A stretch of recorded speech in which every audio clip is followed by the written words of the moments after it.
Tidak terasa 1 tahun berlalu. Ramadan ini pun subuh pertama, nanti berjalan subuh kedua, sampai terakhir nanti tidak akan terasa. Tahun depan Ramadan tiba lagi. Tetapi ada satu waktu nanti Ramadan datang, tetapi kita tidak mampu lagi untuk berpuasa, tidak mampu lagi untuk tarawih, tidak mampu lagi untuk melaksanakan ibadah di dalamnya. Kenapa? Mungkin karena waktu itu kita sudah dipanggil menghadap kepada Allah Subhanahu wa taala.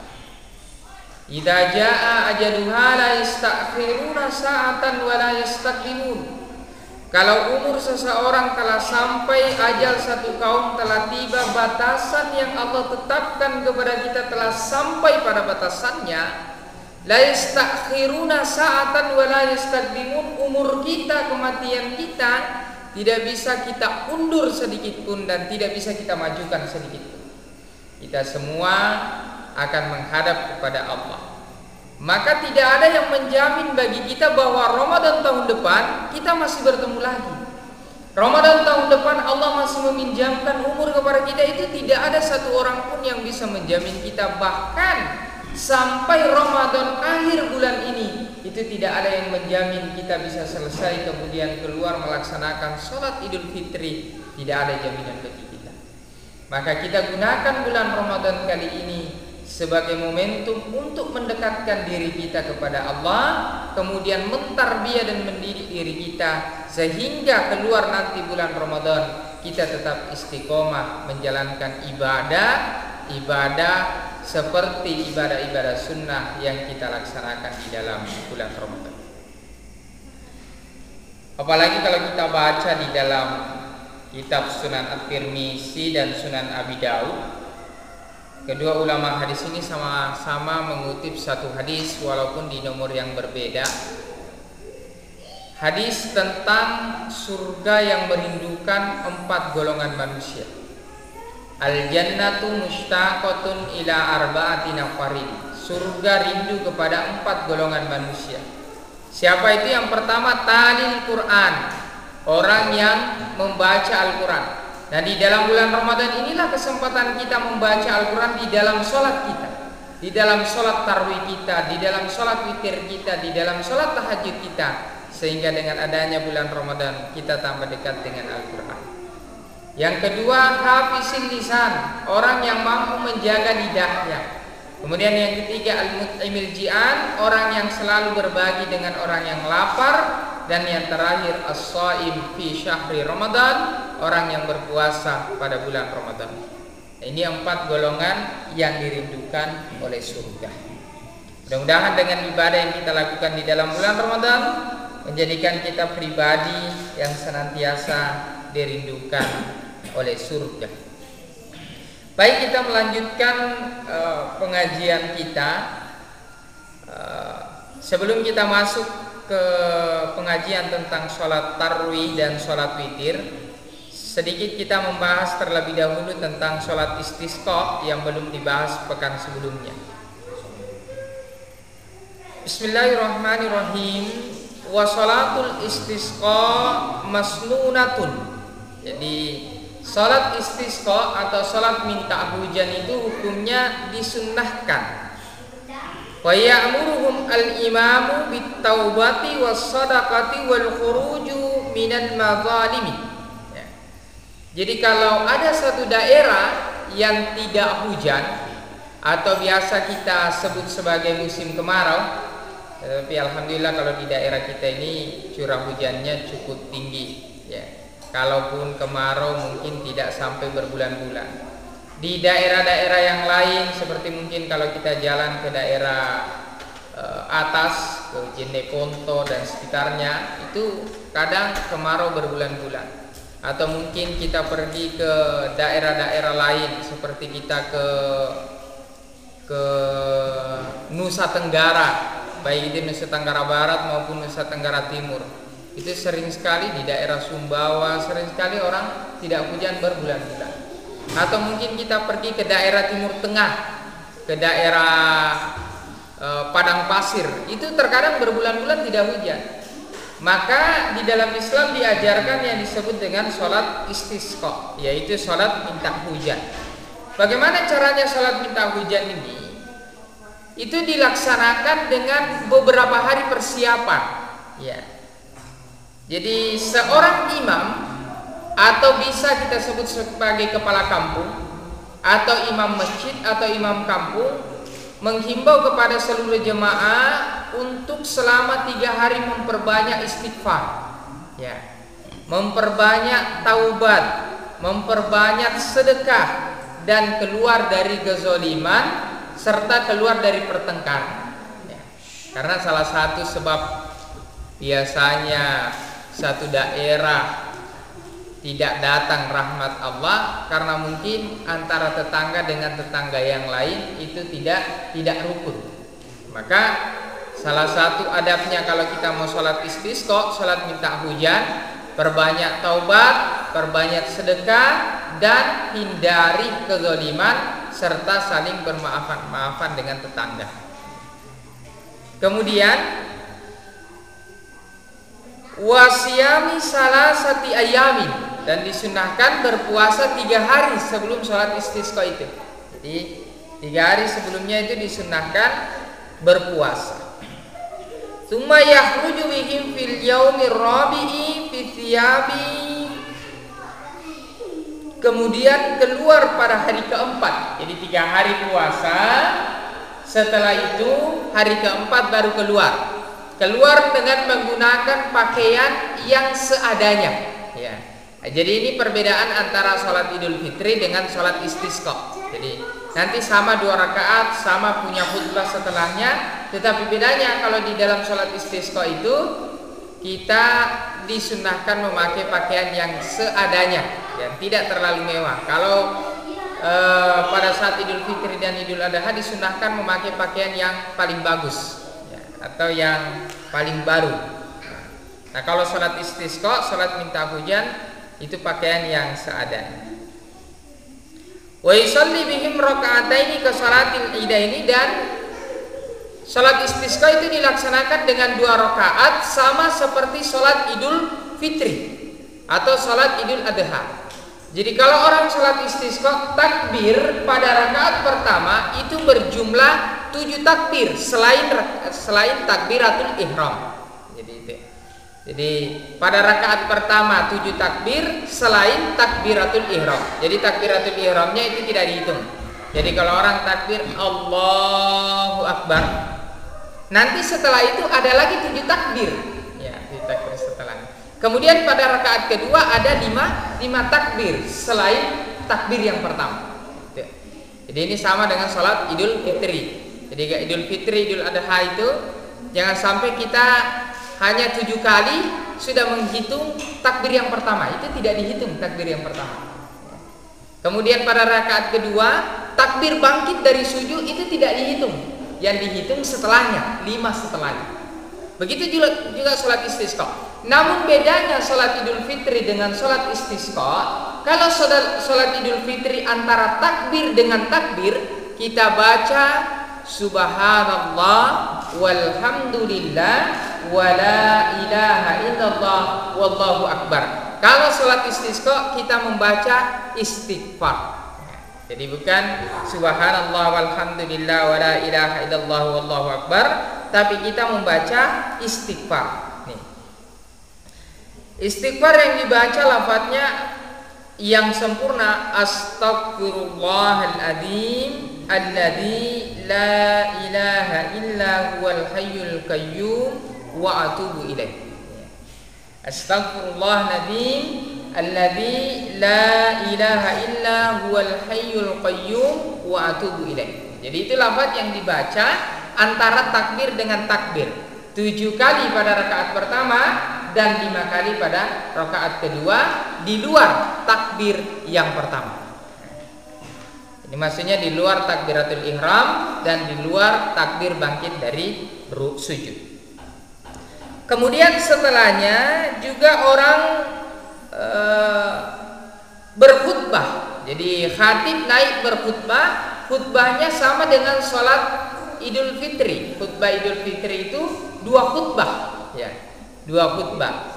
Nah, kalau sholat Idul Fitri biasanya orang membaca Allahu Akbar, Allahu Akbar, Allahu Akbar 9 kali pada khutbah pertama, 7 kali pada khutbah kedua. Maka kalau sholat istisqa, khutbahnya nanti membaca Astagfirullah, ya. Astagfirullah, Astagfirullah, disunahkan 9 kali pada khutbah pertama dan 7 kali pada khutbah kedua.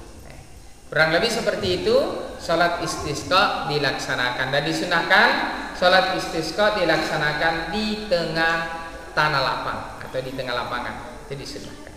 Tapi kalau masjidnya luas juga bagus di masjid, tapi yang paling disunahkan itu di lapangan atau di tanah lapang, di ruang terbuka. Nah, disunahkan banyak beristighfar, membaca doa minta hujan. Doa minta hujan bisa dilaksanakan dengan berbahasa Arab, bisa juga dilantunkan dengan berbahasa Indonesia. Yang penting kalau bahasa Indonesia itu di luar sholat, karena tidak boleh kita berbahasa Indonesia di dalam sholat, ya. Jadi kalau ada orang sholat menggunakan bahasa selain bahasa Arab, maka itu tidak dihukumi sah sholatnya. Nah, itu sholat istisqa. Kemudian ada sholat sunnah yang lain. Kalau kita berada pada bulan Ramadan, ada yang disebut dengan sholat tarwih, atau dalam bahasa Arab biasa dikenal at-tarawih, ya, tarawih. Sholat tarawih. Kalau tarwih itu bentuk mufradnya, ya, tarwih. Kalau tarawih itu bentuk jamaknya. Ini kalau dalam versi bahasa.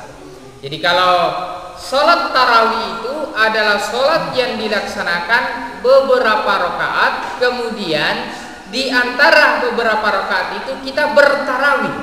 Apa itu artinya tarawih? Istirahat, ya, jadi istirahat. Kenapa? Karena dulu Nabi dan para sahabat melaksanakan sholat tarawih itu panjang-panjang sholatnya. Ya, terkadang dalam satu rakaat menyelesaikan 1 juz, terkadang 2 juz, terkadang 3 juz, terkadang surah Al-Baqarah habis dalam 1 rakaat, disambung lagi nanti surah Ali Imran. Itu berapa juz itu? Ya. Sampai 3 sampai 4 juz dibaca dalam 2 rakaat salatnya. Maka setiap selesai 2 rakaat salat, para sahabat dulu istirahat sejenak. Ya, nah, itulah disebut sebagai salat tarawih. Karena setelah salam istirahat dulu. Ya, apakah mungkin minum dulu, baru nanti dilanjutkan lagi. Maka keluar dari makna sesungguhnya ketika ada orang melaksanakan sholat tarawih tetapi cepat-cepat, ya, tidak sempurna rukunya, ya, karena mau mengejar terlalu banyak rakaatnya. Allahu Akbar, sami'allahu liman hamidah, Allahu Akbar, Allahu Akbar, Allahu Akbar, tidak ditahu apa yang dibaca. Nah, ini keluar dari makna sesungguhnya, karena tarawih itu adalah pelan-pelan. Ya, kenapa? Karena Nabi dan para sahabat dulu, bahkan banyak para ulama itu yang sholat tarawih dengan sholat witirnya itu setelah sholat isya dia sholat tarawih, nanti dia sholat witir sebelum sahur. Itu panjangnya sholatnya satu malam. Karena memang terkadang para ulama, para tabi'ut-tabi'in itu biasa menghatamkan Al-Quran atau membaca 15 juz dalam 1 malam sholat tarawihnya. Itu para sahabat dulu, sehingga dari situlah karena disebut sebagai tarawih maka tidak boleh cepat-cepat. Kemudian sholat tarawih ini dilaksanakan setelah sholat isya pada bulan Ramadan. Boleh selepas isya langsung, boleh mendengarkan ceramah dulu, atau boleh duduk-duduk dulu, nanti setelah itu baru sholat tarawih, boleh. Yang penting dilaksanakan setelah sholat isya. Kemudian sholat tarawih ini yang paling banyak mungkin dipertanyakan, bahwa berapa rakaat sebenarnya sholat tarawih itu. Nah, ini yang perlu kita pahami, supaya kalau kita jalan ke tempat lain mendapati rakaat yang berbeda, kita tidak mudah menyalahkan orang lain. Jadi sholat tarawih yang paling sedikit itu adalah 8 rakaat. Jadi sholat tarawih itu kalau dalam berbagai riwayat yang mutawatir baik di dalam kitab Fathul Qarib maupun di dalam kitab-kitab fikih yang lain, kitab Fathul Mu'in, kitab yang lain itu dijelaskan bahwa sholat tarawih 8 rakaat, sebagian ulama melaksanakan 20 rakaat, sebagian ulama juga melaksanakan 36 rakaat, ada juga yang melaksanakan sampai 40 rakaat. Jadi perdebatannya itu sudah tidak perlu diperdebatkan lagi ini 8 rakaat atau 20 rakaat. Bahkan kalau kita jalan di negara-negara yang lain, itu ada yang melaksanakan 36 rakaat, ada juga yang melaksanakan 40 rakaat. Jadi terlalu sempit pemikiran kita kalau hanya 8 dan 20 yang kita perdebatkan. Ya. Artinya bahwa setiap orang melaksanakan sesuai kemampuannya. Yang jelas sholat tarawih itu hukumnya sunnah, masnunah, dia disunnahkan, sehingga tidak layak kita berdebat dan bertengkar hanya karena sholat sunnah. Biasa dalam satu masjid itu bertengkar, ada yang mau 8, ada yang mau 20. Ya tidak usah bertengkar, yang mau 8 silakan 8, yang mau 20 rakaat silakan 20 rakaat. Nah, tetapi bagaimana riwayatnya sebenarnya? Jadi 8 rakaat itu sholat tarawih sejarahnya ini Nabi kan satu malam di dalam bulan Ramadan Nabi sholat. Nah, inilah sholat ini yang disebut nanti sholat tarawih. Jadi setelah sholat Isya Nabi sholat dan orang-orang berkumpul. Pada malam pertama itu kan sedikit saja berkumpul, hanya beberapa sahabat saja. Ya, sehingga besoknya diumumkan bahwa oh Nabi tadi malam sholatnya itu panjang. Kemudian dia bertarawih, artinya beristirahat di sela-sela sholatnya. Maka kemudian besoknya banyak lagi sahabat berkumpul.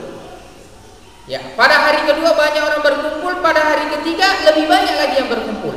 Nanti pada hari keempat Nabi tidak keluar lagi untuk sholat tarawih. Ya.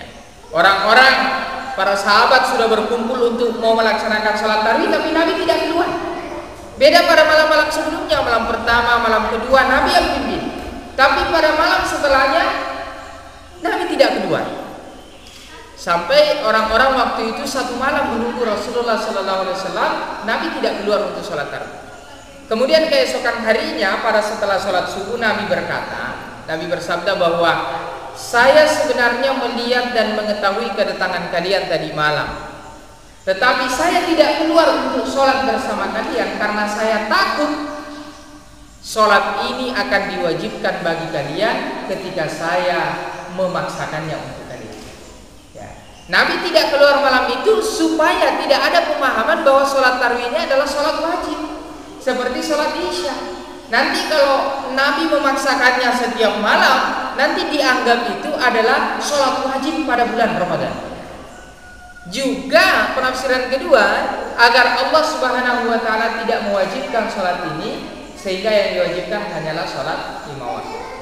Jadi hukum sholat tarawih itu adalah sunnah. Nah, kemudian berapa rakaat Nabi sholat tarawih?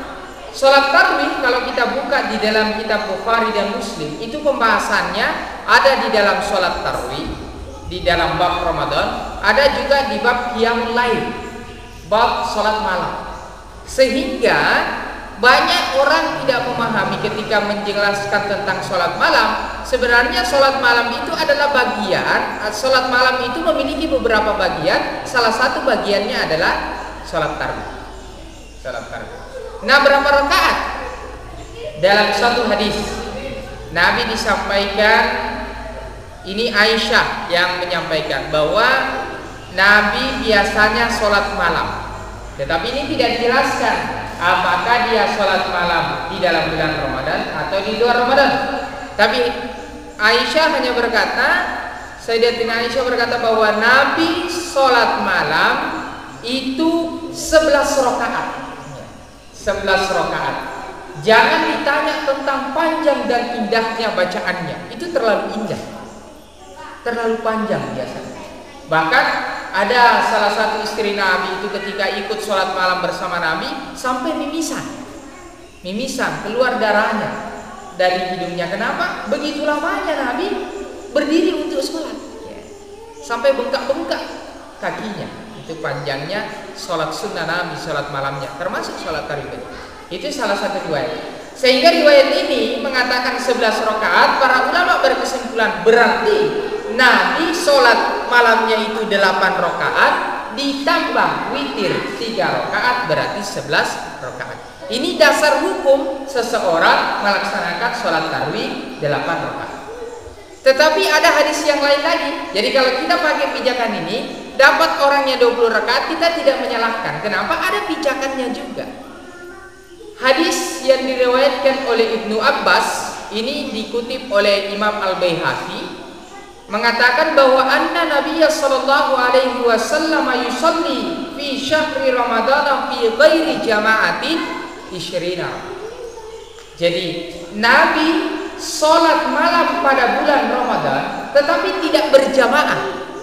Tidak berjamaah. Kan Nabi berjamaahnya itu pada malam pertamanya, malam kedua, malam ketiga, malam keempat Nabi sudah tidak keluar lagi sholat berjamaah bersama sahabat. Tetapi sholat tarawih dilakukan sendiri-sendiri. Jadi ada yang sholat tarawih di rumah, ada yang sholat tarawih di masjid berkelompok-kelompok, ada yang sholat tarawih sendiri-sendiri di masjid karena memang sholat sunnah. Ya. Jadi ada yang mengatakan bahwa Ibnu Abbas berkata bahwa Rasulullah sholat 20 rakaat tetapi sendiri. Ya. Nah ini menandakan bahwa Nabi tidak membatasi jumlah sholat tarawih. Jadi orang bisa sholat tarawih sekemampunya. Orang bisa 8, orang bisa 20, ada yang 40, ada yang 36. Bahkan di Mekah dan di Madinah sekarang yang biasanya setiap bulan Ramadannya melaksanakan 20 rakaat, tahun ini, khusus tahun ini oleh pemerintah Arab Saudi memangkas jumlah sholat tarawih karena pandemi. Ya. Ya. Itu dipangkas kalau tidak salah saya baca di berita menjadi 10 rakaat tambah 3 sholat witir, jadi 13 rakaat. Itu saya baca terbaru. Ini menandakan bahwa tidak pantas dan tidak layak orang Islam berdebat hanya karena masalah rakaat di dalam sholat tarawih saja. Jadi 8 ada dasarnya, 20 ada dasarnya. Kalau 36 Ustaz, apakah ada dasarnya? Ada. Imam Malik dulu, ya. Imam Malik mengatakan orang di Mekah sholat tarawih 20 rakaat. Itu pun mereka mendapatkan pahala yang besar karena mereka tawaf sebelumnya. Maka untuk mengimbangi supaya pahala kita sama dengan pahalanya orang di Mekah yang sholat tarawih, kita tambah sholat tarawih kita menjadi 36 rakaat. Itu Imam Malik dulu di Madinah. Sehingga di Madinah waktu itu pada zaman Imam Malik melaksanakan sholat tarawih sebanyak 36 rakaat ditambah 3 sholat witir menjadi 39 rakaat. Nanti kalau orang Indonesia yang suka berdebat masalah sholat tarawih, dapat Imam Malik sholat tarawih sebanyak 36 rakaat, nanti disalahkan. Tidak. Nah, seperti itu. Jadi tidak ada batasannya. Bahkan sebagian sahabat, sebagian tabi'ut tabi'in melaksanakan sholat tarawih sampai 40 rakaat. Tetapi yang paling penting di dalam sholat tarawih ini adalah bagaimana kita memperbaiki kualitas sholat tarawih. Ya. Jadi tidak penting itu berapa rakaatnya, 8 kah, 20 kah, 36 kah, 40 kah, tapi yang terpenting adalah bagaimana sholat tarawih kita bagus kualitasnya. Biar 8 tapi bagus tumakninanya, bagus bacaannya, tartil bacaan Qur'annya, itu lebih bagus daripada dipaksakan 20 tapi cepat-cepat. Bismillahirrahmanirrahim. Enggak tahu apa dibaca. Bismillahirrahmanirrahim. Allahu Akbar. Sami Allahu liman hamidah. Allahu Akbar. Nanti kan yang kalau muda-muda masih semangat, kalau yang tua bagaimana? Capek kan. Jadi keluar dari makna sholat tarawih sunat. Nah kalau kita umumnya di Palopo ini ada yang melaksanakan 8 rakaat, ada yang melaksanakan 20 rakaat. Tetapi biasanya kalau saya keliling ceramah, ya rata-rata 8 rakaat. Ya, ambil yang minimalisnya, 8 rakaat. Nah biasanya sholat tarawih ini di Palopo ada yang 8 rakaat, ada juga yang 20 rakaat seperti beberapa masjid. Nah, tetapi biasanya kalau 20 rakaat itu, kalau 8 rakaat tadi 7 saf atau 5 saf, nanti pas 8 rakaat hanya setengah saf saja. Ya. Jadi kita husnuzon mungkin dilanjutkan di rumahnya dengan sholat-sholat yang lain atau dengan zikir-zikir yang lain. Nah, khusus sholat tarawih ini di dalam bulan Ramadan menjadi adab orang-orang Muslim menyertakan sholat tarawihnya dengan sholat witir. Kenapa disertakan sholat tarawih dengan sholat witir? Itu dengan sahabat dulu.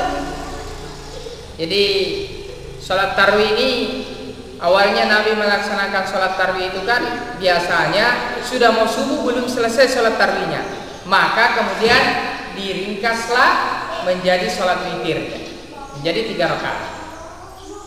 Tetapi sholat witir ini di dalam di dalam berbagai referensi yang lain, kalau di luar bulan Ramadan biasa menurut riwayat Nabi melaksanakan 9 rakaat, biasa juga 7 rakaat, dan sholat witir itu paling banyak dilaksanakan 11 rakaat.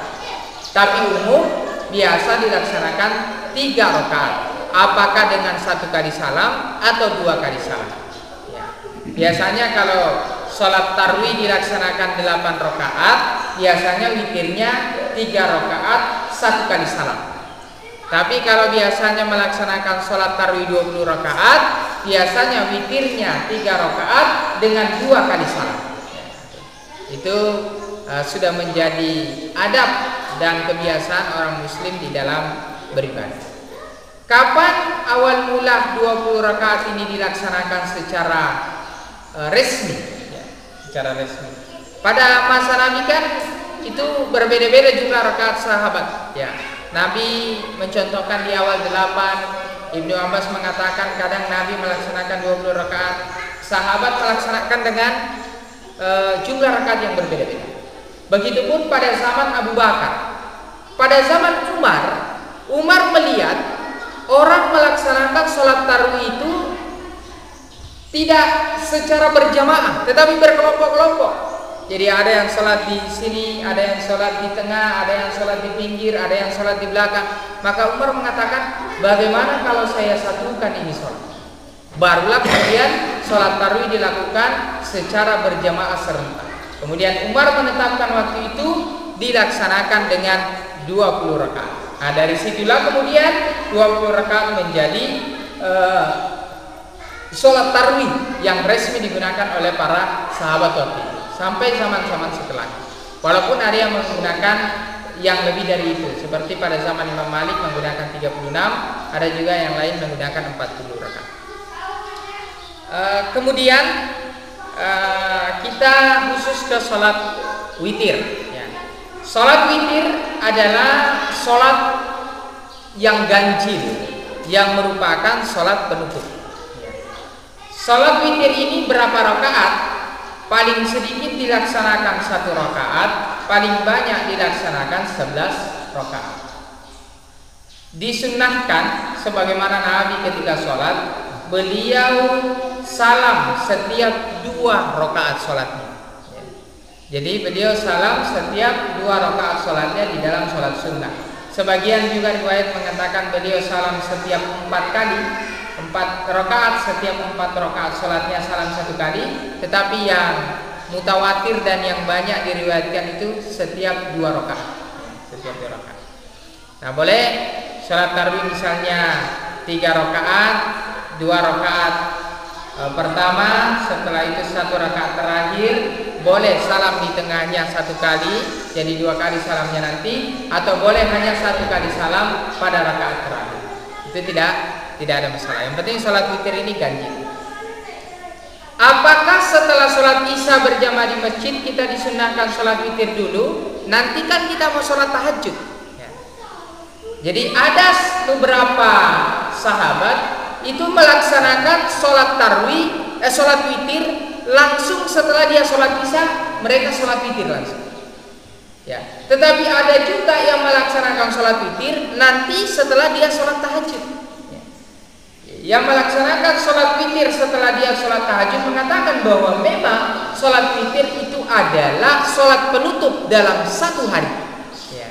Jadi sholat penutup dalam 1 hari, sehingga ya kalau kita masih melaksanakan sholat tahajud, nanti setelah tahajud baru kita witir. Tetapi yang melaksanakan sholat witir setelah sholat isya sebelum tidur beranggapan bahwa tidak ada jaminan bagi kita masih hidup sampai nanti waktu tahajud. Siapa tahu kita tidur tidak bangun-bangun lagi, sudah tidak sholat tahajud, sudah tidak sholat witir juga. Maka sebagian ulama mengerjakan sholat witir sebelum tidur. Jadi itu mana yang utama? Semua utama. Ya, itu pun kalau kita sudah berniat untuk melaksanakan sholat witir sebelum kita tidur, kemudian ajal kita tiba, insya Allah Allah sudah mencatat kebaikan bagi. Sudah mencatat kebaikan bagi. Nah kasusnya begini Ustaz. Bagaimana kalau setelah sholat tarawih kita kan sholat witir, nanti bangun sholat tahajud. Kalau setelah sholat tahajud, apakah kita boleh witir lagi atau tidak perlu witir? Ya. Kalau sholat tahajud dilaksanakan dan tadi sebelum tidur kita sudah sholat witir, maka ulama memberikan berbagai pendapat. Sebagian ulama mengatakan kalau mau witir silahkan, kalau tidak silahkan. Tetapi yang lebih utama adalah sholat witir kembali. Kenapa? Karena sholat itu lebih banyak, lebih bagus. Ya, apalagi ini sholat sunnah. Ada lagi yang berbeda pendapat tentang orang yang sholat witir kedua kalinya. Ini kan sholat witir sebelum tidur.